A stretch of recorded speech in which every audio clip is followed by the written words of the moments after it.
আরে কি অবস্থা, একটা ফুলের গাছের গোড়ার মধ্যে পানি নাই। মোবারক রে বলছি যে পোলা পানগুলো দিয়া পানি দেওয়ানোর জন্য, একটা পোলা পানও কথা শুনেন, কি বলবো। ওয়ালাইকুম আসসালাম। আরে মেরাজ, হ্যাঁ ভালো ছোট ভাই, তুমি কেমন আছো? হ্যাঁ ভালো আছো ভাই? হ্যাঁ আল্লাহ ভালো রাখছি। চলো বাসাতে আসো। বাসাতে বসবে না, চা খাবে না? ও ভাই আমার ওই যে গেটে গাড়ি দাঁড়ানো আছে, তো আমার একটু জরুরি টাকা যেতে। তো কি মনে করে ভাই? ভাই আসার উদ্দেশ্য হলো এই তালা জাকির ওর কাছ থেকে 2 বছর আগে হ্যাঁ 10 লক্ষ টাকা নিচ্ছে।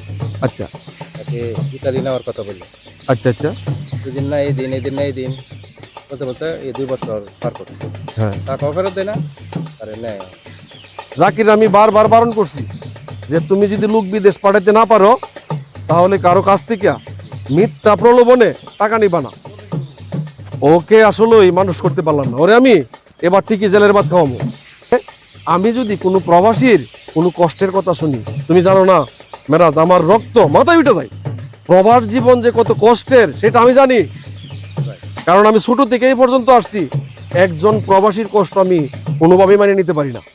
আর জাকিরে একজন প্রবাস যাওয়ার আগ মুহূর্তে তার স্বপ্নকে দুলিশাত করে দিব, এটা হতে দিব না।